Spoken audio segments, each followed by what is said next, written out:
Welcome to In Sequence, a comics podcast for everyone. I'm Jillian, and these are your panelists. Hi, I'm Matt. I'm Robin. And I'm Scout. So good to have you all here. Today, we are going to be talking about Nimona by ND Stevenson. Has anybody actually read this before we assigned it for the podcast? Yeah, I actually was somebody who was following ND on Tumblr as it was coming out and was seeing it real time in 2015. I wasn't aware of it until the movie came out, and I've seen the movie probably twice because my husband watches it a lot. I told him the other day, I don't remember the movie at all. I remember liking it the first time I saw it, but I had never read it, no. Mm-hmm. Yeah, I'd been aware of it, I think because I know other things from the author. But it kind of remained on my to read pile for probably several years until now. Sweet. I'm also in the same boat as Scout. I was reading it as it came out, but I'm really excited to talk about it. You and I, Jill, we were in the Tumblr minds. I feel like we are the two people on this podcast who are really deeply on Tumblr in the last 12 years. I was definitely a Tumblr kid, but I was a very different kind of Tumblr kid. Were you a Homestuck kid? I was unfortunately a very Harry Potter Tumblr kid. I mean, it's okay. So was I. Yeah. We all went there. Yeah. I was afraid of Tumblr. Tumblr intimidated me. That's fair. I didn't want to be yelled at by very online nerds, so I just didn't go. I really had had to Twitter to instead, and I was yelled out by a different kind of horrible people. Oh no. I really had to convince my mom to let me because all she knew about Tumblr is that there were naked pictures on there, and she's like, I don't want you on there. And I'm like, Mom, you don't see that unless you're looking for it. I had one of those accounts. Yeah. I mean, my draft folder was basically what that was, but she didn't have to know about it. I convinced my mother to have a Tumblr blog for a while. That's because your mom is cool. What did your mom put on her Tumblr blog? She was doing one of them challenges you do crafts every day, some sort of creative crafting thing every day, and she was blogging about it every day, and she has cross posting it on Blogger and on Tumblr from what I remember. That's cute. I like that. That's adorable. Yeah. All right, let's get into the front matter. ND Stevenson was both author and illustrator. Nimona was originally published as a webcomic, which ran from June 2012 to September 2014 on both Tumblr and their kind of personal website, which is no longer available to look at. The physical version was first published in May of 2015, so about a little less than a year after the webcomic finished. It was published traditionally. Nimona was adapted into a movie by Netflix in 2023 after a pretty long custody battle, studio controversy situation. It changed hands from the now defunct Blue Sky to Disney and then to Netflix. Can I ask what the controversy was? Yes. So Blue Sky was originally going to be making it. They had concept art, they had trailers, they had all that stuff. And then when Disney bought Blue Sky, Disney kind of shut down all their projects. And specifically, this one caused a lot of outrage because of how blatantly queer it is. And they were like, hey, Disney, what the hell? And eventually, there was enough uproar online, basically, that Disney sold the rights to Netflix. And Netflix went ahead and made it. So I could have guessed from the era of Disney. Yeah. Yeah. We're not going to make that gay shit, but we'll sell it to somebody else, I guess, exactly. if we have to. Well, and it was especially because, the shuttering of Blue Sky, put a lot of I want to say novel-based projects, because I'm pretty sure they were also working on what was supposed to basically be a Redwall movie as well. I was going to ask, because I thought it was the same thing, because I know they were shut down, and I think that was supposed to be Blue Sky as well. Yes, so I know there were a lot of Blue Sky projects that were pretty deep in production that ended up getting shuttered. Yeah. And so it was really nasty. That was just a very bad situation, but luckily Nimona made it out of it. Rest in peace to all the Blue Sky projects that did not. I want the Redwall one so bad. I do too. I love Please, Redwall. someone buy it. Nimona won Best Webcomic in 2012 from Cartoonist Studio Prize, the Sybil's Award for Young Adult Graphic Novel in 2015, and the Eisner Award for Best Graphic Album Reprint in 2016. And it was nominated for several others and won a couple of smaller awards as well. Hell yeah. The story itself follows titular character Nimona, who basically hires herself on to supervillain Ballister Blackheart. Blackheart's foe, the institution, and more specifically his ex quote-unquote friend, quote-unquote partner, quote-unquote lover, etc., Ambrosius Goldenloin, presents itself as an organization for heroes. But after the pair infiltrate their headquarters, they discover the institution is harboring dangerous secrets that threaten the lives of the citizens they claim to protect. Along the way, Blackheart attempts to tame the wild side of Nimona, while the rowdy sidekick encourages him to let loose a little more and embrace his villainry. Amidst the chaos of villainous plans from both sides, all three end up learning that the others are not quite what they seem to be. And that is our spoiler-free summary,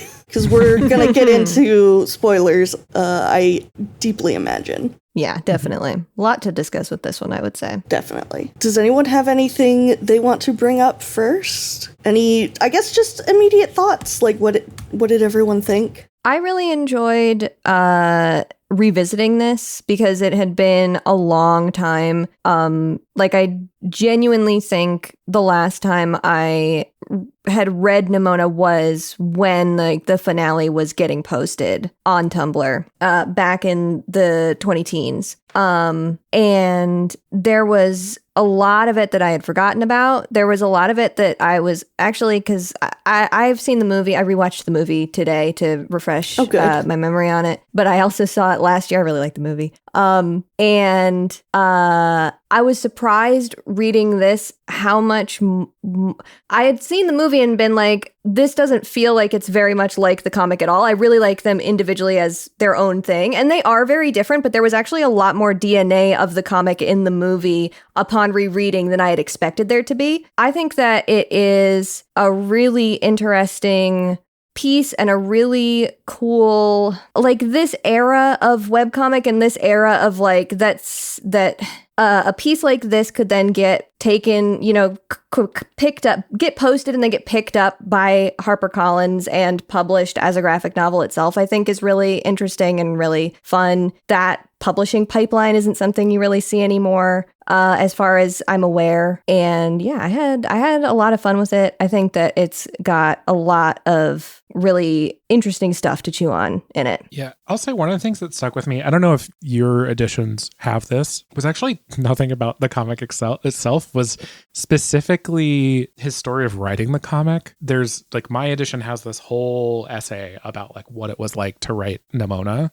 And I think there's this section about like how the ending was originally much darker and how like people in his life were like angry because of how dark it was. And I actually read that part before I read the comic itself because I thought it was interesting. I wanted to know more about the creator. That was like when I was texting you like, hey, I'm seeing multiple names for this person. What is their name? What pronouns are they going by? This kind of thing. But like that is part of the queerness to me, is that like there is a queerness to storytelling in this book that I think that piece of that essay really spoke to for me. And I had, like I said, I'd already seen the movie, so I knew a little bit about it, but it really kind of set the tone for me reading the story. And like, you're progressing towards the end, but and so you're always curious about it, but I was like particularly curious about what ending he did land on, versus I'm curious to know what the original was, but I can guess based on the story. Yeah. So I did find a Q&A that was published on his Tumblr just a few weeks after the last chapter was published, or the last like update happened. And there was a question about the original ending. There's no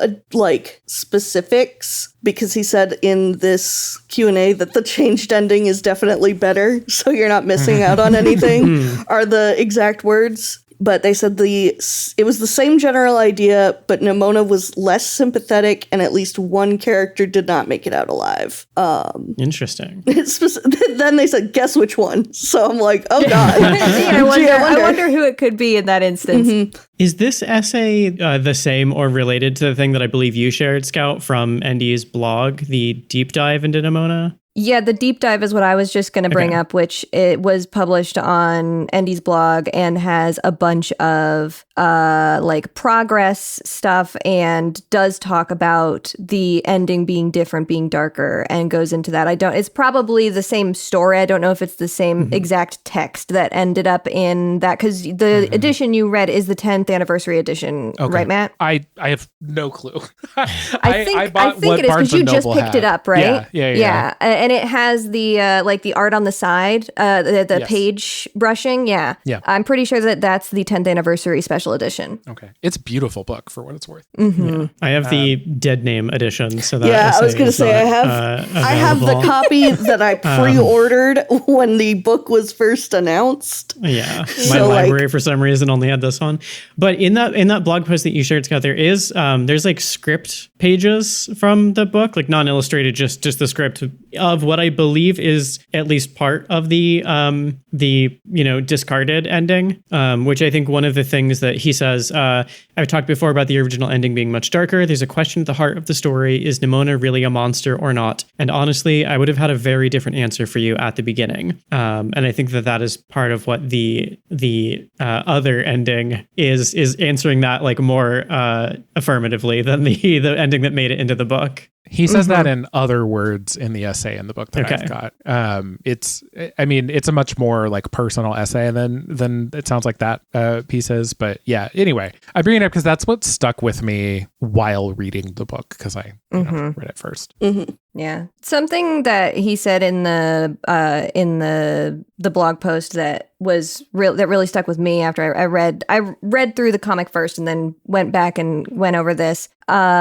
And he talked about the way that readers reacting to and identifying with Nimona as a character over the course of making Nimona the comic was also directly had a direct effect on the decision that he made to change the ending. And I thought that was really interesting to see, because he also talks about this is a quote from this post: "Nimona was a manifestation of all my messiest, darkest, most hopeless feelings." And I thought it was really interesting to sort of hear that story about the way that having something really, really personal and then sharing it and seeing other people identify with it, it kind of plays in that space to me, or resonates with me in the same way as like when we hold ourselves to a different standard than we hold everybody else to, with that originally seeing Nimona as like an extremely scorched earth, self-destructive, burn everything down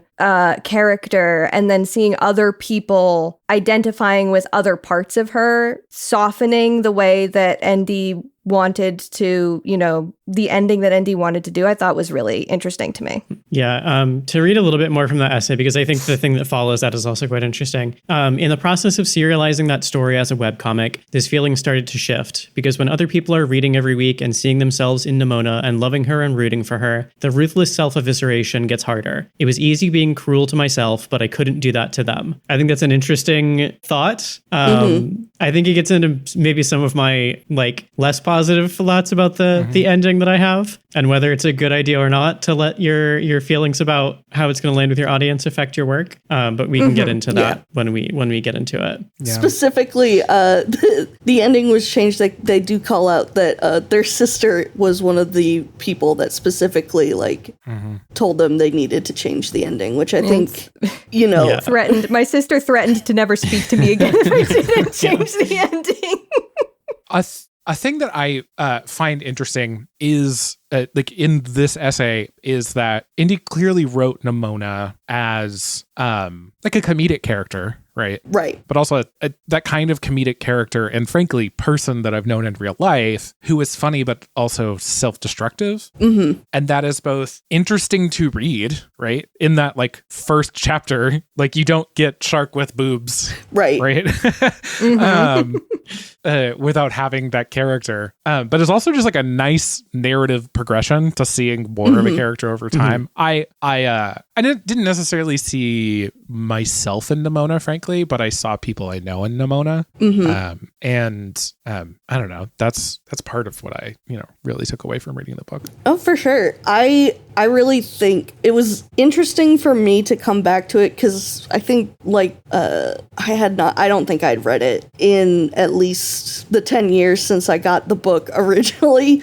And, before that, reading it as it came out. But I forgot how, I don't want to say, jarring, but the difference in tone from the first two, very short chapters to the rest of the storyline, I think was really, to me, that is both, interesting narratively and also just a way that, webcomics can tend to be as a medium.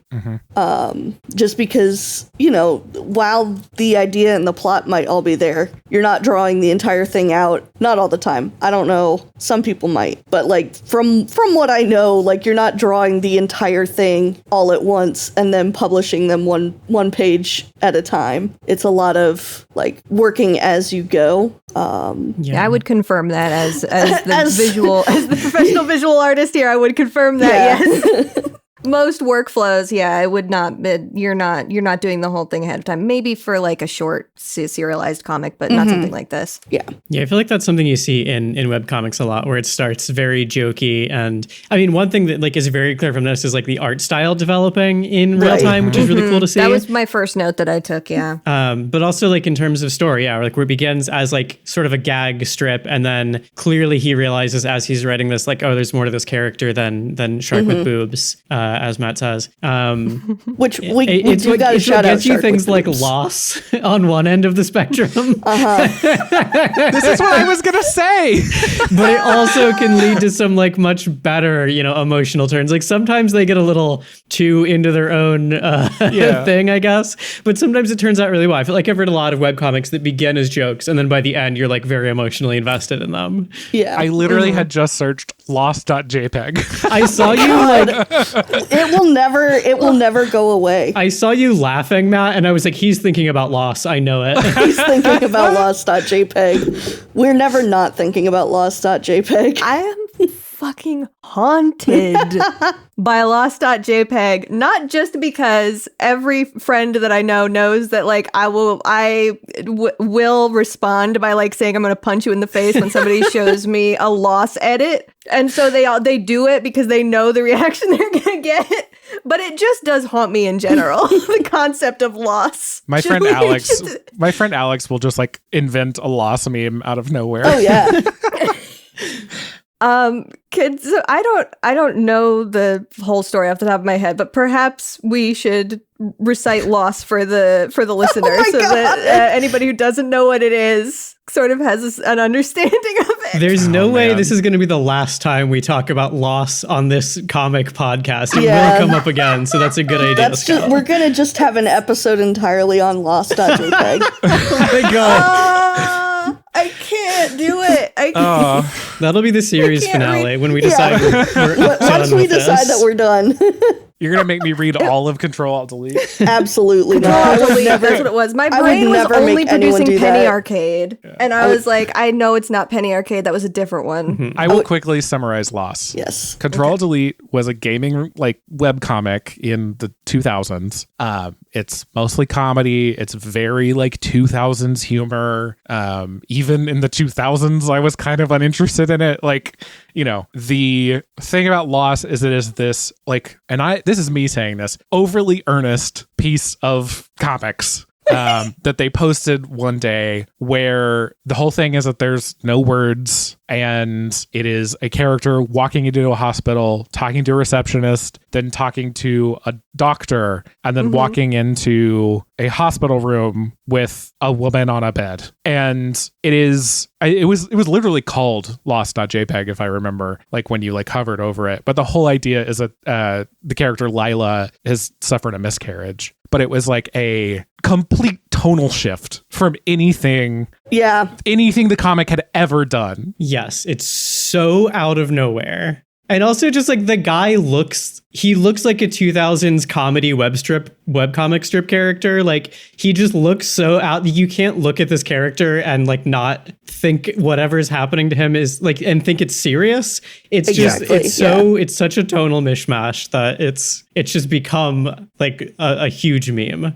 There's more of an arc than I expected there to be. They actually went through some stuff. Yes. But this is still in the middle of years of like jokes about Xbox and whatever. Yeah, that's true. The general vibe of the comic did not accommodate for a tonal shift. 4 strips later was a joke about Wizards of the Coast, like ruining D&D. Cool, of course.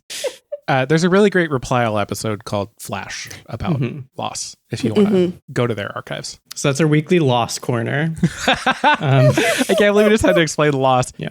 I will say Nimona does not do that, in my opinion. I think it handles it better. I think the humor and like serious moments do really well interchange, especially character-wise, because it seems very, at the beginning, it seems very much like, okay, Nimona's the funny one, Ballister's the straight man, and it kind of shifts, like, just in general, in the, like, first page, it's like, you know what I mean by straight man. I know what you mean. I'm just gonna make the joke. I got it. Everybody's laughing at me.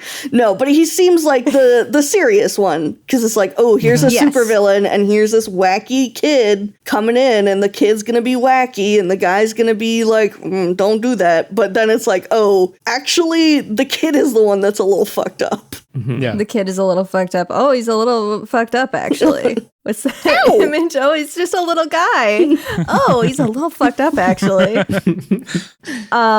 Yeah, I think that the reason that the whole thing works as well as it does is specifically like you said, Jill. I would totally agree that because Nimona is very specifically a type of character and is the driving joke force, and the world always took itself more seriously around Nimona than Nimona took the world, and so the shift into a more serious tone ends up feeling like it makes sense. Yeah, it also feels like when the comic gets more serious, it is because Nimona gets more serious, and it makes a lot of sense for her to do so. Like she shows up and she's like, I want to kick the institution's ass, and it's just very silly. And then as the comic goes on, you both learn the reasons why she wants to fight them, and also the stakes for her and Ballister get more real, so she has to like get more serious about it. But I think also like the sense of humor of the beginning of the comic persists through the end. Like there's not a shift there. It's just like more serious stuff gets piled on top. Like you alluded to Shark with Boobs earlier, Matt, which is like one of the funniest. Like I laughed so hard at this stupid joke where I guess we haven't said, for anyone who's hasn't read this, Nimona is, or maybe I'm sure we've said it offhand, but Nimona is a shapeshifter. That's like what she's bringing to the table as henchmen. And there's a panel where she's following Blackheart around, and he says, I can't have some kid follow me around all day. And she says, I'm not a kid, I'm a shark. And she transforms into a shark. And there's just a panel of this shark standing on 2 legs, and it just has like 2 perfectly round boobs just like stuck onto the shark. And it just looks so silly. It's really good. It's just very funny. And that sort of humor, I think, persists throughout the whole thing, even when things get more serious around it. We also were talking, as we talked about like older webcomics and things that feel of their time and like age well or don't. One thing that really struck me as very of its time in this comic are just like the poses that people put themselves in. There's lots of like Nimona throwing her arms up in the air in a very like Adventure Time kind of way. Yeah. That just I was really, gonna say, yeah. that feels like a real mark of this era of this kind of comic. There's also a little bit of that like 2012 superhero flavor humor of like, he's right behind me, isn't he, kind of stuff sometimes. Yes. Yeah, the poses, I often was like, oh, it's all the things. Like, that's where we're at. Yes, Know? yes, Oh that's my exactly that. God. Another one that I read all the time. Yeah, it definitely, there are moments where looking at it, I'm like, oh wow, I can like see the DNA of like what this was referencing because, you know, it was kind of its time. Yeah, I will say, I liked this book, but especially the early artwork was the stuff that I had to like work through for those reasons, because I was associating it with things that either I've moved beyond or I didn't like to begin with. Right. And I think, you know, the narrative and the art developed in different ways. And I honestly, I think by the end of it, maybe I liked the art more than I liked the narrative, which was opposite from where I was at the beginning. But yeah, I like the early art. It's very scrappy, but it's definitely more like the ending is way more like developed. But there's still some good stuff going on here. Like I have on page 9, there is the first time you like see, it's not the first time Nimona transforms, but it's the first time you see the sort of like Animorphs, you know, shape to shape transformation, and it becomes completely black and white. And there's this very like Nimona and then a very like squiggly kind of tendrily mid transformation as she turns into a wolf. So even when the art is still like a little more basic, there's some really cool stuff going on there. Lots of good framing there as well. In the next page, there's another one of my favorite little bits where she's a wolf who's attacking a bunch of guards, and then one turns around to attack her and she turns into a little girl to like, and he's like, wow, you know, what's going on? And then she runs behind him and stabs him in the back in another very like of its time type of drawing of this like tiny little kid just straight arm reaching up and stabbing this guy with a tiny knife. Steals his knife and stabs him in the back with it. Exactly. if I say Washington, do y'all know the video I'm talking about? I was just thinking about this the other day. This one I missed. Yeah, I don't think I'm familiar with this one. Brad Neely, right? Is that his name? I think it. I'm looking it up to make sure that we're talking about the right thing. Yeah, George Washington, Brad Neely. That the panel you're referencing right there, where she stabs him in the back after like, that's he very turns around. Oh, the guard especially. The guard looks like George Washington in that video. 6'7", fucking killing for fun. A fun fact about that moment is, you know, ND is a trans person who has transitioned since making Nimona, which is why we talked about dead names on some of the copies of the comic that we have. In the retrospective that he posted, he has an early version of this panel where instead of being a little girl, Nimona transforms into a little boy, and he says something about like, I wonder why that is. I wonder what that means. I wonder what that could possibly mean. I think there's something, another comment in here where he's like, I had so many drawings of Nimona as a boy. I wonder what that's about. Weird. That's so real, though. That's so real. Do we want to talk about that elements of this book? Like, this is very often cited as like, you know, queer YA kind of comic. I'm curious how that stuff landed for folks. Yeah. I feel like, which again, I think this is a product of sort of the time that it was in. I feel like it's not as explicit in the text, but the subtext is very strong. Yeah. I'm very curious about ND's sort of timeline of his own transition. Like, to what degree was that on his mind, or maybe not at all at this time, which could kind of explain why it's so much in the subtext as opposed to the text. If that was like, you know, not a thing that he was like consciously thinking of at the time this was written. Yeah, actually. From what I remember, because I had followed ND on various social medias for most of this time and was, you know, like tangentially aware when he started talking about transitioning and stuff and making comics about it. Nimona, like, I don't think he started transitioning until like after She-Ra, which was quite a ways after Nimona. Yes, because I remember watching She-Ra and it was still Dead Name Edition. 2020 is when he announced like starting to kind of question gender and like exploring his identity. And this was what, 2012? So that's like 8 years before. I don't know. These things take a while. It could have been bouncing around in his head. Sometimes it takes 30 years. Sure. Plus, but yeah, so 5 years after the book was published, so about 6 years after it was finished, is kind of when that started. Which I think, like I said, using with I don't usually like to like project the autobiographical of an author onto their text like so insistently, but I feel like specifically with this, like the autobiographical really does kind of give credence to the subtext.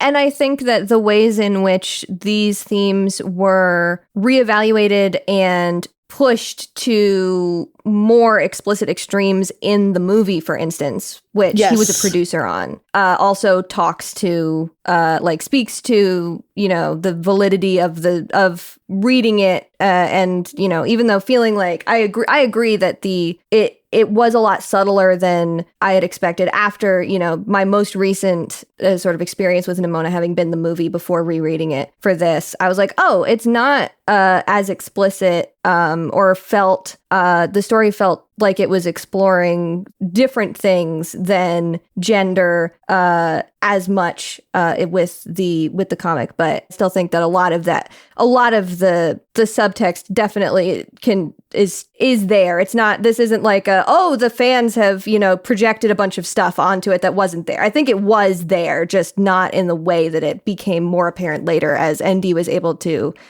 really heighten some of that stuff. Yeah, so their post-mortem Q&A that I mentioned earlier, they did get a question from someone that was like, oh, I noticed that the nature of Goldenloin and Blackheart's past isn't really like stated explicitly. Was this conscious? Was this unconscious? That sort of question. And he specifically said, like, they are canonically, like, former boyfriends, but if I could do this all again, I would change that and make it explicitly clear in the text from the beginning. Because it does become more clear. It becomes more clear at the end, but they feel conflicted about the fact that none of the characters addressed it outright, especially since it's a topic that's very important to me, and moving forward I won't make the same mistakes. And I think it is really cool that the movie was able to be that, like, moving forward on that particular storyline. So and literally got more do that more. Yeah. So I was gonna say, I don't remember much about the movie, but the things I remember about the movie are that both in Blackheart and Goldenloin, their thing, and Nimona's sort of gender metaphor, both of those were way more explicit. I was just about to say, there was a point in the movie where they like genuinely have Nimona and Blackheart have a discussion about like, well, wouldn't it just be easier if you were a girl? I mean, a human. And Nimona's like, I'm just me. Like, if I don't shapeshift, it's not like it's gonna kill me, but it doesn't feel good. And there's like hints of how freeing it is to shapeshift in the comic, but it feels like the movie was kind of the opportunity to make things more explicit. Yeah. So I was surprised at how little of that was in here. I think partially because I have heard of this discussed as, like a queer comic, but I think also like a trans creator writing a story about someone whose power is transformation, and that transformation is a metaphor for something other than gender. It was like, oh, wow, that's weird. So I do like, I see how you can read it there, but I feel like there's like very little of it if you're not reading for that, which I just found interesting. I don't think that's a good or a bad thing. I just found it interesting. Exactly, yeah. And I think this speaks to how Nimona the comic and Nimona the movie are very, very like two almost completely different items, like very different in many, many ways. And I think I love both of them. And I think that they're both doing really interesting things. But it is definitely like, I'm not going to be like, I'm not going to open a pitch for the Nimona movie being like, oh, it's such a great adaptation of the comic, because I feel like they are two very different entities in really fun ways, like interesting ways. But I definitely feel like, especially with, I just think that ND and like the whole movie team were focusing on Nimona as a character very differently in the movie than what Nimona as a character in the comic ends up being.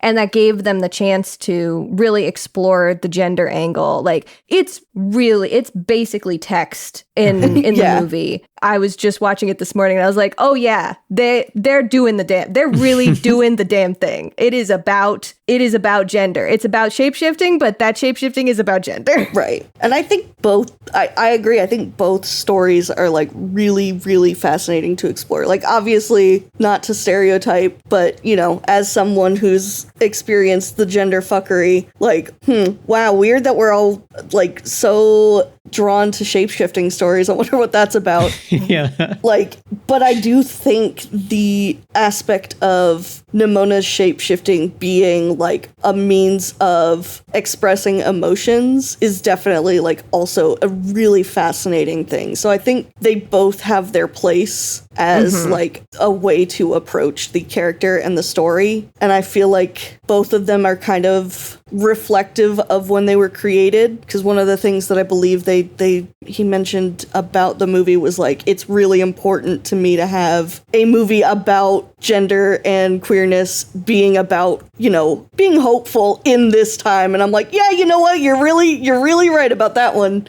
Whereas like, you know, I feel like there was a lot more exploration of the kind of themes that the comic explores like back in 2012. So I think it does kind of reflect. The ways that it shows up in the comic, I think are much darker if you're reading it that way, where it is, you know, if you're reading the transformation as a metaphor for transition, it is seen as monstrous. It is something that is like being medicalized, that is by people who both fear it and want to like use the people who are capable of it, you know, against their will. Like there's a much darker reading of gender and queerness in the comic, I think, than what it sounds like in the movie. I didn't actually end up watching the movie. But I did think, I don't know, that stuff is really interesting, especially near the end where you see Nimona's like other, I don't know if it's her true form or what, like however, what the terminology you would use there, but her other like more monstrous form versus her more childlike form. I think there is some really interesting stuff in there about,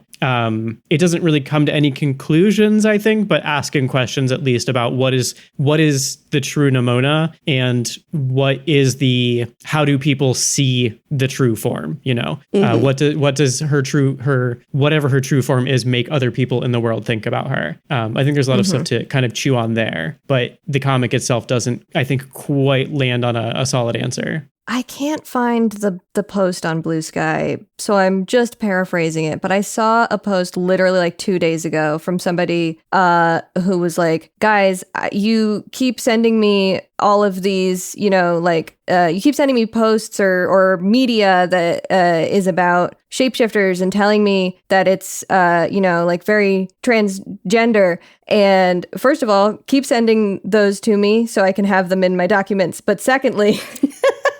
do you realize how hard it is to make a shapeshifter cisgender? Like in general. And that's what I feel about Nimona. It would be very hard to escape, I think. You will at the very least have all of your trans readers be like, that's me. Yeah. I think you'd also have to be intentional in a way that is maybe going to hurt your story. Not great. Yeah. You said it more directly than I did.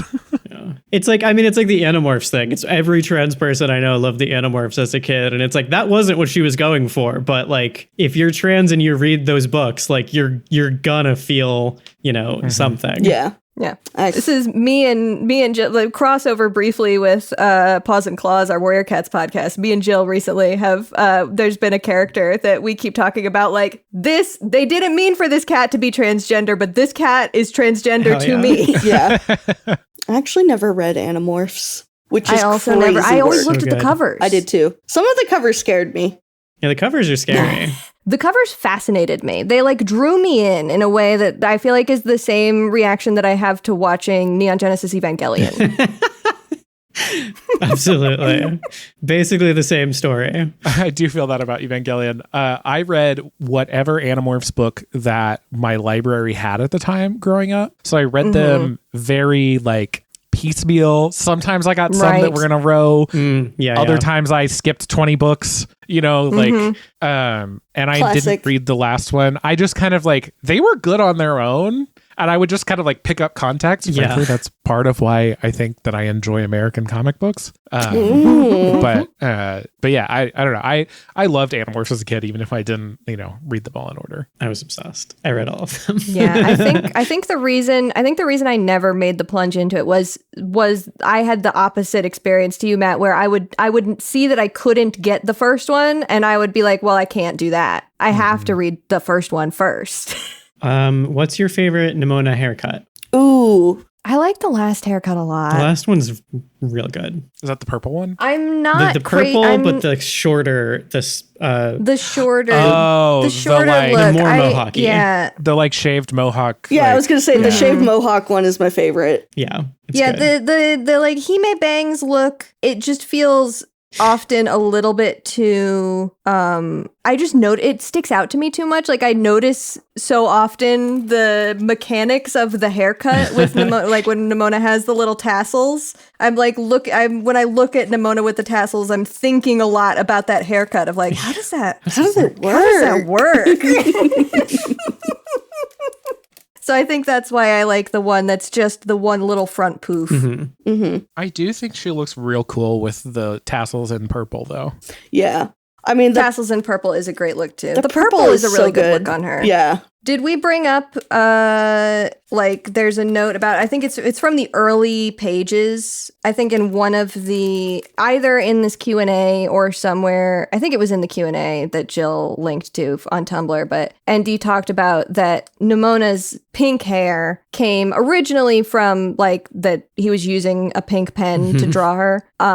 But then as, like, he started making the pages, in those early pages, Nimona's hair and Ballister's cape were the same color. And then making the choice later to have her change her hair was changed to purple was like a very intentional choice to separate her, make them not feel like as much of a team anymore, make her feel like she is a separate entity on her own. And like purple is barely used in, like purple is a very rarely used color in the comic itself. So that really like kind of helps with that sort of othering feeling. Yeah, the color scripting is really strong with the later chapters, especially. The lack of purple drops it down a point in my review.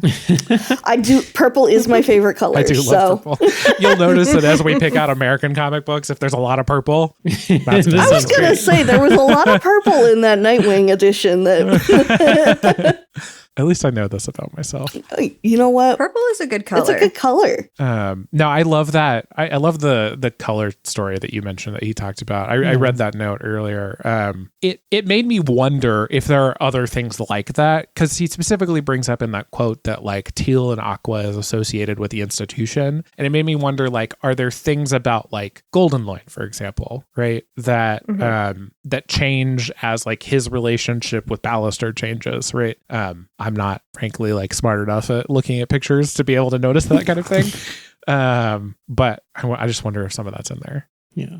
I think it is notable that when he gets his demotion, his like stock armor doesn't have his little codpiece anymore.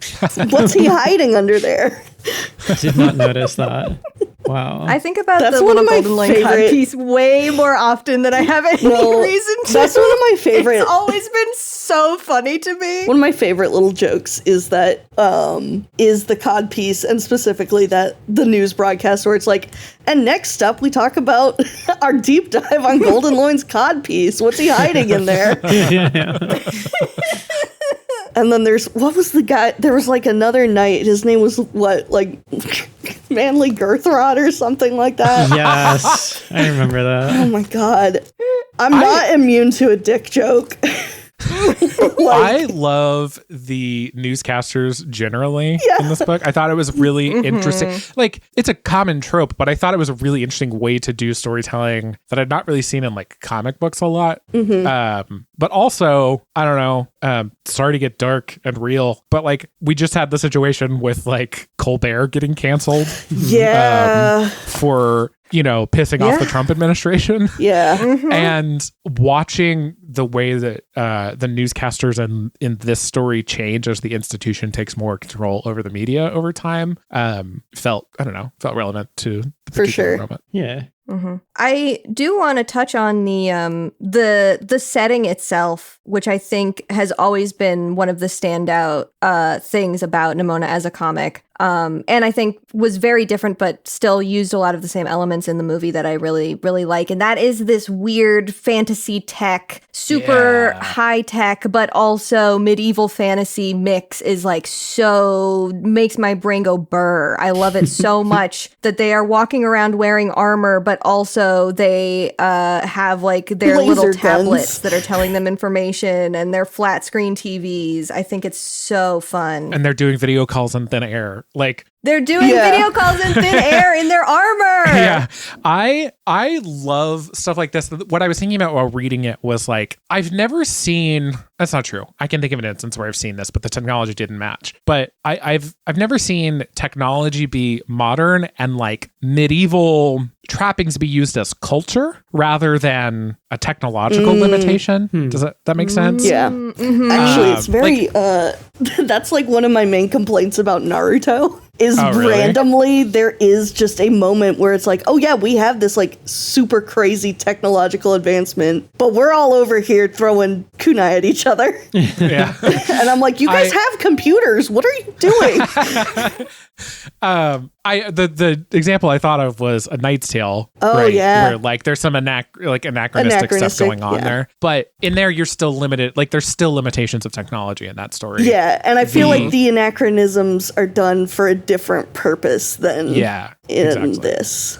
I think using that as a, like, again, as a tool for culture instead of our humor is funny because it's not medieval, right? The reality is, it seems like in this world, this is just how people dress. Yeah. And like the things that exist, right? Because that's what you do there, not because that's the limitation that you have. It's you just think jousting is fun and capes are cool. And you're right about both of Which those honestly, things. you're correct for that. It's just a bunch of like LARPers that I want a sword got too. really popular. It was and- run by LARPers. You just have a sword and a laser gun, and it's perfect. Yeah. It's like how every cyberpunk story someone has to have a katana. It's like, why? Because it's cool. Yeah, because it's freaking cool. Because it's cool. Because katanas are fucking cool. Sorry.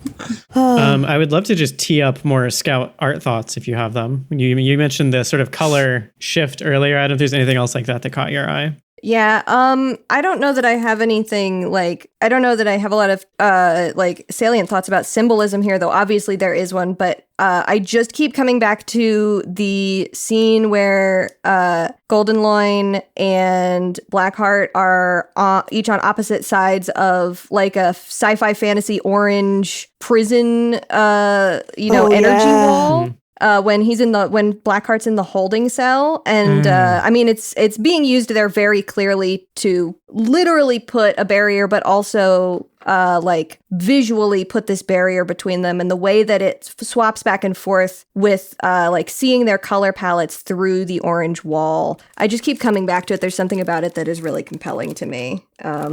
On like 179 through well, there's a flashback in here, but like 186 in here. It's very Kirk and my Spock. copy. Oh, it is very Kirk and Spock, isn't it? And they're also Wow. in love. It matches They're up perfectly. also in love. It's true. Also not a thoughtful thing, but this was something that ND mentioned in one of these, and then I can't stop thinking about it, which is that they had he had a little running inside joke with himself, which was, I'm going to make the director's neck a little bit longer every time she shows up in a scene and see if people notice. It's so funny. So the director's character design, you look at like the early pages of the director and then you look at the late pages of the director and you can see a distinct difference in the length of her neck. Yeah. Wow. I love that. Oh, wow. Yeah. Which is just truly one of the funniest things in the world to me. Yeah. If you go very early and then very late, it's quite funny. I love the little visual jokes. I also, this is just head empty observation. I love like Goblin Nimona when she's in the cell and has the kind of like smaller eyes and When sharp she goes, teeth. She looks so good. evil face mode. Yes. Yeah. How do we feel about sort of where Nimona's character ends up? The the resolution of Nimona. I was going to ask you this. I feel conflicted about it. Yeah. I think I also feel conflicted about it, and I think that's part of probably purposeful. Sure. I think it's also I interesting to note that the epilogue was not part of the webcomic. Yeah, I don't like the epilogue. It's very Alfred seeing Christian Bale at the end. Totally is. The Dark Knight That's Rises. absolutely Yeah. what it is. I like the epilogue because I am You're a yaoi freak. I was just shut the fuck up. We're just fujoshing out over here. Just Fujo. I'm fujoshing out about them. I like it for that. I was gonna say I like it for that. Okay, you got me. Put the cuffs on me. I like how femme Goldenloin looks in the ending. I do like that. Yeah. He looks very pretty. Mm-hmm. I laughed a lot at when they're leaning on each other in the last panel in the arch, and there's the text bubble says "a friend." Yeah, I was like, that's not what that is. and historians will say they were really good friends. Like, who are you trying to fool here? Well, it's funny because there's drawings later in like, at least in my copy, where very clearly ND has done his own fan art. Oh, there's a whole AU. Yes. There's a whole AU where they're gay dads. Yeah. And it was, the thing is that it says a friend. He's talking about Nimona in that instance. You know? It's just it did, but make it me is laugh, funny. though. The framing is very funny. It's very funny. Yeah. But yeah, this is where I think part of this is, we talked last when we talked about Nightwing, about the kind of overcoming that barrier of authorial intent not matching up with the things that you like specifically. So being like, this is what American superhero comics are like, and if it follows certain patterns of that I don't personally like having to like understand that. I found that a little bit of a harder hump, I think, with this, because it is YA, and that sort of difference in how it's written feels more to me. And I think because of that, and because of the thing that ND mentioned in his blog post that we keep referencing of, not wanting to hurt this character because of how it would affect the audience, I think the conclusion of like Nimona's sort of emotional story arc feels like it's pulling back from too strong of a resolution, where there's like a lot of like the chapters and pages leading up to this are sort of selling the idea that like this girl is a form that Nimona takes because it is both useful for her to exist in society this way and expresses something about like her inner feelings about herself and the world, but it is not her true form. Like it is maybe like part of her true form, but she is also more than this. She is something more monstrous and more powerful, and like the world has demanded that she hide those things. And I liked that. I really liked leaning into that idea of her as a monster, like not just a thing that looks scary, but as a monster, and that being something that like is just who she is, and the failure of the people around her to like grapple with that is their failure and not hers. And I think when the ending makes it so that we only see Nimona as the more like, cute human kid form that is more palatable to us as the audience, I feel like that does shortchange her to some extent by saying in the end she is still hiding the monstrous side that is like an important part of who she is. I would have preferred them leaning more into the monstrous and the ways in which that it becomes a metaphor for like genders that are not, palatable to a cis majority audience. Yeah, I agree. That's interesting. And like Scout, I really only like the epilogue because we get Ballister and Ambrosius. Like, I 100% agree with you, Robin. I know, Scout. I'm saying, like, personally, like, that is what is important to me. I was gonna say, I think that the thing that's kind of interesting about the epilogue for me is that, to me, it implies that she is still off doing her thing. Like, and that's part of the reason that he hasn't come into contact with her again, because she is still out there, changing shape all of the time, and maybe still ends up, not getting to be out in society in that way. But I didn't get the impression that she was like locked into the human form or anything. No, that's not what I took away from it either. I just think that like by ending with this depiction of her as the human, and sort of the conclusion of that story is like her sort of choosing to go down with the ship, like the little girl in Nimona and Dragon Nimona sort of being vaporized together. And then the next time we see her, it is as a human and not as something more than that. Yeah. Like there's certainly a room for her to be like, this could be the only, 10 minutes of the rest of her life where she is in this form or whatever, we don't know. But just in the way that it's presented, we are presented with her as a human and not a thing that is more than human. That just feels a little less interesting to me. We could have seen her in that monstrous form, but like with, instead of the yellow eyes, the like, a red flare or something like that, to like tie her back to Ballister, but it still let her be something different. Not to write the book for in theory. We'll be sending our notes. We do see, I think the thing that that I got from it, or I suppose maybe the reason that I wasn't thinking about it or feeling so much like I was missing seeing the monstrous form, is because we do get, like, she's doing the joke, essentially the same thing that she did near the beginning of the comic, where she pretended to be the director on video call with Ballister. She does to him again in the doctor's office, where she is, it turns out she's pretending to be this doctor to come in and tell him to go sleep. And so that, I think, to me spoke a little bit more like towards, Nimona is still out there being Nimona, I guess, is sort of what I took from it. I certainly think so. But I can totally see what you mean as well. That still feels leaning more into the, that human adjacent thing of she is still, she's still remaining human. She's still maintaining these, like, she wants to play tricks on Blackheart or whatever. Whereas, like, I don't know, there are hints before this that she is not like Nimona at all. They like have this theory that she is this like ancient being, shapeshifter, like trickster god. And then there's this idea that no, she's an entirely new thing that is separate from any of our conceptions of this. And I just feel like, I guess it's less about the ending itself and more just like, I would have liked to see more of that. Not that I need a solid answer, but that I would like to play with that idea of this character who is not malicious, but is monstrous. I see what you mean. I don't know. That's also my personal taste, though.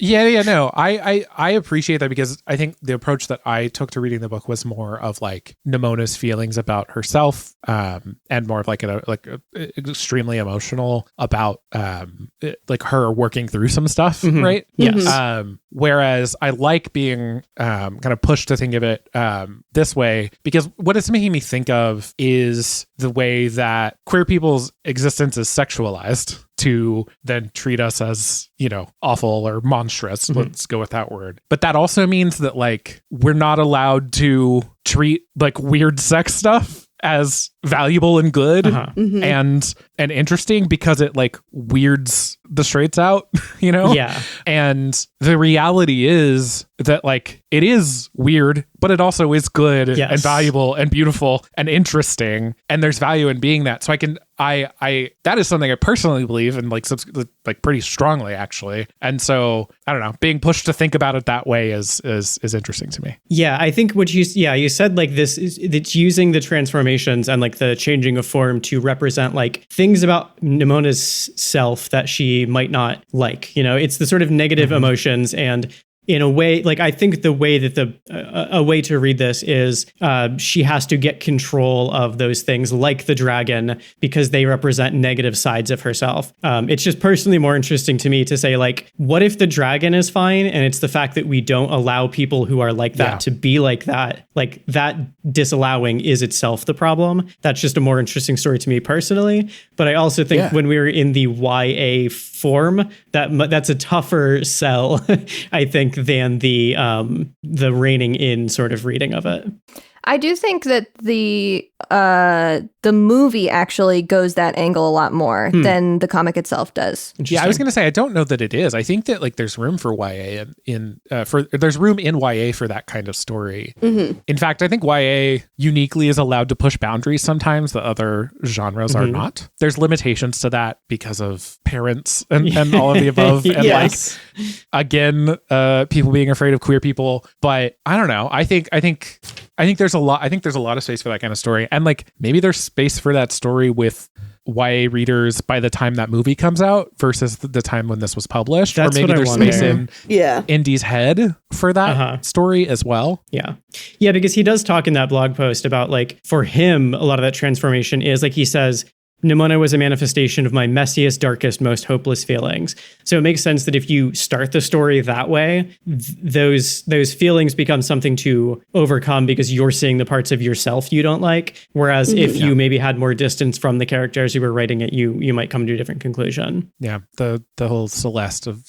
accepting the darkest parts of yourself. Exactly. I am curious though, Jill and Scout, you both said that you read this as it was happening, and this was a while ago, so I don't know if you have like cogent thoughts about it, but do you have any feelings about that, like the experience of reading it as it was happening versus the experience of reading it all at once? Like, do those feel, I don't know, significantly different to you? I mean, yeah, I feel like, and this is just also based on the fact that a lot of my reading now is like serialized narratives. I think it's always good to, if you are reading a serialized narrative, to go back and read it as a whole afterwards, because that is just something that like I've noticed a lot of, being unfortunately a denizen of the internet and someone who is exposed to people's opinions about serialized stories.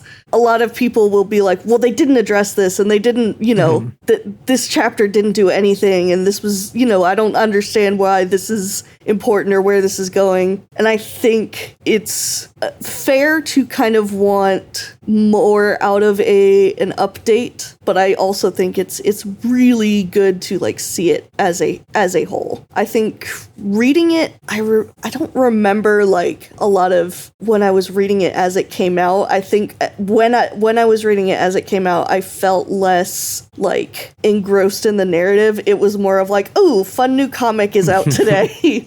I don't know, Scout, if that's your vibe. Yeah, I was basically going to say like the experience I remember having with it is like forgetting that it was going to be a Nimona update day and scrolling my fucking Tumblr dashboard and it being like a mile-long Super Hulock GIF post where people are like posting about Super Hulock and putting a new GIF, and like 17 people have put a GIF, and then I keep scrolling and I have to see fucking Do You Love the Color of the Sky, and then I keep scrolling and oh, it's Nimona update. Yeah. And I will say, and this is something that a lot of people have mentioned, like what was really fun about the release for it was the comment section on the website. That was, I think, part of the most fun of reading it in real time, was just there were so many, like, not even necessarily theories, but just that sense of like, oh, we're all enjoying this at the same time, and like talking about it and, discussing the characters and everything like that was just a really fun aspect of it, I think. Which just makes me so nostalgic for the old internet. Like, I remember that feeling of like forgetting it's the day your favorite webcomic updates and just scrolling and seeing it and being like, oh yeah, great, I have a new like page of this to read. Yeah. I know that people say it a lot, but I And I was never a forums person really, so I've always felt slightly adjacent to, the bring back forums crowd, but I do think that I do still generally agree with the sentiment that we should bring back forums. Yeah. Mm-hmm. I think we got message boards in 2 episodes in a row. I will always say bring back forums. I'm going to say this out loud because I've already said it in Discord, but y'all have been sharing hilarious art based on the characters, and I have almost busted out laughing so many times. Leaves, my favorite, is so funny. So to explain to the listener what's going on, there's it's a sketch of Goldenloin and the director. And Goldenloin is posing all, I don't know, Goldenloiny. Yeah, doing a very Goldenloin pose. And the director has a giant neck that's going around back of him.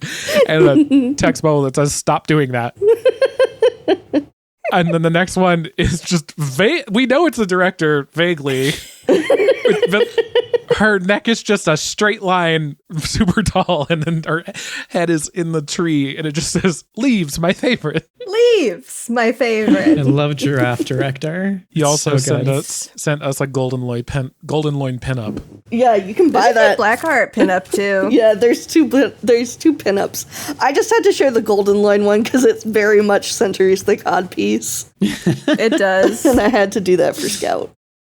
Oh, Lord. Anything else that we want to talk about from the book? I don't think so. Does anybody have any additional thoughts about the movie before we Yeah, I move on to the sadly next section? did not get the chance to rewatch the movie before we recorded. But I remember when I watched it, I had a really good time. And I did cry, and I had my husband watch it, even though he had never read the comic, and he really liked it, and he got very emotional about it. So that's all I remember is I really liked the movie. I thought the animation style was really cool. The animation style is nice. That's exactly how I feel about it. I could not tell you the differences in the movie and the book. I frankly couldn't tell you scene by scene what went on.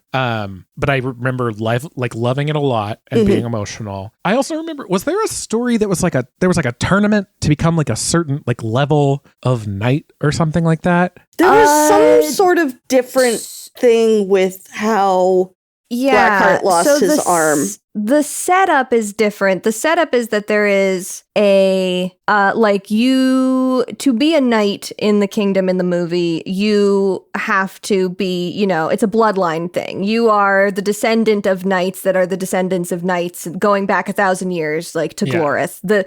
In the movie, Goldenloin is distinctly a descendant of Glorith, right. 1,000 years, and then Ballister is the first peasant knight, essentially. He's the first peasant that was allowed into the academy, and he is about to get officially knighted. He's graduating knight school. He is about to be officially knighted. Night school. And he's graduating knight school. He's about to be officially knighted, and It's Fire Emblem. Yeah. It's Fire Emblem. And instead of it being the jousting tournament where Goldenloin is sort of coerced into shooting off Ballister's arm, we have Ballister's sword is swapped out with a sword with a laser beam in it. And he is framed for the murder of the queen at his own knighting ceremony. And Goldenloin cuts off his arm, disarming the weapon. That just reminded me of a part sense. that killed me in the comic, where I really like how long it takes Goldenloin to admit that he had done it. Yeah. He's really holding on to his story that he didn't His do anything delusion wrong. of it, yeah. And then when he finally admits it and says sorry, all that Blackheart says is, "You never said that before." And it is so hard. All he wanted was a fucking apology. It's that part is so good. That was such a The dialogue so between good. those And two. The Very dialogue between them is so good. I love Doom Diowie. the reaction from Goldenloin on it too, of like, I really never said sorry, is also just like, it feels so real to like, sometimes you get so deep into an argument that you forget the things that you didn't say. You like forget how wrong you were. You're like, no, it wasn't that big of a deal. Like, oh no, it was. Okay. Yeah. This reminded me of one other, like, my favorite joke in the whole thing comes in the last chapter, and it is that Ballister doesn't have any friends, so he put the mad scientist that he's met twice as his emergency contact at the hospital. Yes. That's the funniest thing. I'm your emergency contact. That was very yes. That's so good. Did you really put me as your emergency contact? Fucking killed me. We barely see her, but she's so funny. Oh, She's really I love good. her. So funny. I love her. I also love that, shouting out that blog post from ND one more time. They put her name, and it was like a placeholder name, Blitzmeyer. Blitzmeyer. In the script, like the text edit script documents, it says her name is Dr. Blitzmeyer, not really, but I'll think up something better later, is what it says in the margins of the script. Amazing. And There's he's like, so I much never of- did. There's so much of that in that blog post too, of like, It's I said I great. was gonna change this, and then I fucking didn't. One of my favorite jokes is how every time they come back to the lair, Nimona like punches the door in. in a new door. How much does he spend on door? Stop punching my doors. I'm just looking through it to see if there's anything that I want to You know, I'm bring up scrolling before for we good call it. jokes. Oh yeah, here's Sir Mansley Girthrod was the name of the other knight you were talking about. Jillian can't handle that one. I can't. I'm sorry. I'm in my heart. My humor is that of a 13-year-old boy. Oh, I do. There's another this isn't- early one of just like Nimona being a menace, where she shows up on the. It's when she's impersonating the director, and then Blackheart says, "What kind of person blows up a building to kill one kid? You're a monster." And she says, "I'm not a monster. I'm a shark." And she turns back into the shark. And then back into a immediately shark. a guard comes in to like arrest her, and she goes, "Gotta go," and then turns into a dragon and eats him. And Blackheart is just says, "No, Nimona, will you stop doing that?" Like this dynamic early on where she just wants to kill indiscriminately, and he's just like, "Stop it." No, and she's like, was very and then we funny to kill me. the king and put you on the throne. He's like, I don't want that. I don't want to be the king. I love him. Yeah. He's a Scout's type. My type. He's so in the movie. He's so pathetic. He's pathetic in this, but he's so much more pathetic in the movie, and it's really targeting. It's specifically and fatally targeting me. The art style for him in the movie is also, I don't know, it's way more 2020s. Yeah, I really like all of the updates that they did to the characters for the movie. I really like the art style of the movie. It's very different. I really like the original stuff too, but I think that all of the stuff that they did make it feel really fresh. I like, the diversifying of the cast, with making them characters of color, etc. The movie did make me cry today. I watched the movie. It did make me cry. I also cried reading. ND has a recent blog post about the making of his new book that's about to come out, his illustrated book. Oh, yeah. Which is something that he started writing when he was 12 or something. Whoa. It was just like a really poignant post about the process of like creating something, putting it down, feeling really discouraged by, external elements, like talks about specifically being in college and being so worn down by like being in college for writing and the feedback that they were getting on writing, that he just put it down and thought like, what's the point of working on it? Why am I doing this if it's not going to be like the best thing ever? And then rediscovering it and finding this new spark and like being reminded of what it felt like to be 12 and be up too late writing because like the story just won't stop flowing out of you. And I was like sitting at my computer sobbing because I was just thinking about how hard it is to create and how much like I want to be able to find that feeling again, and reading sort of this success story of ND finding that and being able to like bring something to life that had such meaning to him, that was such a reminder of that kind of creativity. I was like, damn, it's fucking getting me, man. Wow. Yeah. Artists rediscovering their love of creating is always the thing that will push my buttons. Like, no matter, it doesn't even have to be well done. It's just like, nope, you got it. You found the button that makes me cry. Okay, I know that. Yeah. Yeah. As a person who deals with ADHD inflating my valley of despair, Yep. I feel those stories pretty intensely. Yeah. Agree. That Valley of Despair is a real bitch.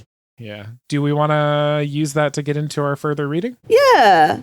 Yeah. So we've mentioned that ND has, a couple of other big projects that folks might be familiar with.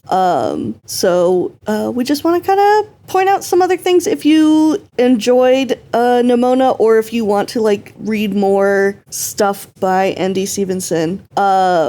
There is a comic series called Lumberjanes, which I've read. I think I've read the first 4 of those. It's a comic series coming of age about young girls at a summer camp encountering the supernatural. He was the creator and executive producer of the She-Ra and the Princesses of Power Netflix animated series. He has an autobiographical collection of drawings and journals called The Fire Never Goes Out. And his current blog that we've mentioned a couple times is both a blog and kind of an online newsletter featuring comics about his life, transition, mental health, creative process, and it's called I'm Fine, Just Understand. The upcoming project that Scout mentioned is called Scarlet Morning, and it is about pirates. There's assorted other comics and covers done with Boom, DC, and Marvel. I looked this up while we were talking, and he apparently did a run of Runaways in 2015 that was associated with like that version of Secret Wars. And it's got a completely different cast than all the other Runaways runs, because that was kind of, I'm not going to explain that part of Marvel, but it looks interesting. I want to read it. They also were a writer for several animated shows, doing kind of like just episode writing for Bravest Warriors, Wander Over Yonder, Rapunzel's Tangled Adventure, Lego Star Wars, The Freemaker Adventures, DuckTales, and Big Hero 6, the series. So a lot out there for a variety of folks' interests, honestly, which I think is very fun. Yeah. I'm the only one of these I'm familiar with in any way is She-Ra. I know about Lumberjanes, but that's because like I listen to a lot of podcasts about like comic books and indie comic books and stuff like that. Yeah, I've heard of it, but that's I remember enjoying the ones that I read. I have them still, I think, somewhere. I didn't realize it was him though. Yeah. One of these days I gotta watch She-Ra. It's good. My God, it's Scout. one of those ones that I haven't done, and I know I have it's to. good. It made me a girl. It's a good show. Shout out! Shout out! Yeah, so I guess we will take it to the back matter now. In Sequence is a member of the Worst Garbage podcast network. You can find us online at theworstgarbage.online. Panelists, do you guys have anything to plug this time? I guess I'll go first since I'm in the window here. But I don't know that I have anything new to plug. MattHorton.live. I've got a couple of videos I'm working on that, you can find my YouTube links there. Yeah, just the usual for me too. Listen to Girl Mode. Find my writing I post the stuff that I like on Blue Sky at Robin Bombus. And I play video games with my friend Annie at twitch.tv/parallelplayers. You can find me on Blue Sky and Tumblr at HumbleGoat. And you can find the art that I do at scoutwilkinson.myportfolio.com, including our cover art. Our very good cover art. I'm so Thank you very much. Yeah, it's I was so very good. delighted to make it. I can't wait Thank until we you, reveal it so everybody. I can make your little drawing of me my Discord avatar. Yeah, same. Yes. Like I have had So good. this drawing that Scout did of a dragon for like what, 10 years now probably. Wow. A long time. I've had it for yeah. a long time, and I'm like, I think it is time that I change my profile picture to the one that Scout drew for our podcast. You're going to have like What a an ceremony honor. to retire the old avatar. I know. Well, it's still going to be on like on some other social media, but yeah, I really enjoy it. It's very fun. Could be a fun little way to tease the show in the Discord. Yeah. These all look That's similar. fun. That is fun. Interesting. Interesting. And you can also hear Jill and I on another podcast on the network called Paws and Claws, where we do literary analysis about the Warrior Cats books. Because I love assigning myself reading. We love to. We We love love, homework. we love required reading in this house. You can find me on Blue Sky at plot-twists, and all my other links are on there too, probably. Thank you guys so much for being here and talking about this little webcomic, and thank you listeners for giving us a listen. Please go support your local library and comic shop. Both of them could really use your presence and support, both physically and financially. So just shout out. I love my local library. I wish I could talk about them all the time. Thank you, libraries. Thank you, libraries. Thank you, you, comic shops. Libraries.